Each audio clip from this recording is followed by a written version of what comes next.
a lot of talent, a lot of just catching ability. How open is that position right now? Well, we'd like to think that there's competition, everywhere, and we want to try to keep it very competitive. But it's a spot where we're definitely looking for guys to step up and contribute in a major way. So, every day's competition around here, regardless of position. James said that he was looking for DeAndre to step up as like a number one guy.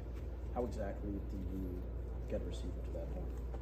Well, I think for the most part, you give them all the information that you can, and coach them, no different than anybody else. I mean, you can't say, well, this guy I'm gonna try to coach a little bit harder and that sort of thing. It's got to come from within, and he's shown all the signs in the off season of wanting to take that next step, as have all the guys in that room. So, we're proud of the way he's been coming along, and the desire that he has and the want to that he has is exceptional.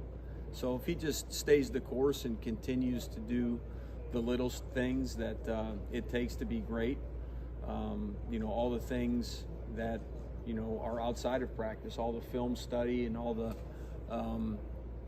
playbook study and taking notes and eating right and making sure you get to sleep and still training hard in the weight room. All of those things all add up at the end of the day. And so he's taken a business approach. I'm excited about him and what he brings to our offense, and really looking forward to seeing him progress throughout the rest of spring and then into fall camp and then next year. Mike, James had mentioned before spring practice about developing leadership in that QB room. Mm-hmm. How important is that just because of the nature of the position, and how are those kids coming along, because they are all very young?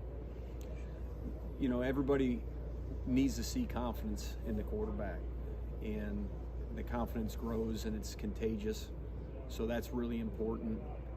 Leading by example is very important, and I think all of the quarterbacks, especially Drew and Bo, have done a really good job of leading by example, and you see signs of them being more vocal at the same time, and that'll come with more trust and more production. The more they produce, I think the more you'll see them become even more vocal, which is needed at times. But for right now, they're just trying to do their job and do it to the best of their ability and really lead by example, and that's all they need to do. But the vocal leader and when the lights are on, I think both of those guys, it comes really natural to them. They want that, and it's great to have that. And I think that's what we saw when we were recruiting them. It's not just about arm talent and the ability to see the field and be a very productive high school player. It's also getting around their coaches and asking questions and being able to evaluate that part of it as well, which is really, really important. So they're great in the classroom with their academics, which is really important, and that's leadership as well. So they're on schedule and really pleased with their development thus far in that regard. James mentioned on last Tuesday finding a third running back behind Nick and Katron is kind of focus for you guys. What do you see a third running back doing in this offense? What is the role there? Well, I don't want to limit anyone or anything or scholarship player or walk on at that position. Building depth at every position is really, really important.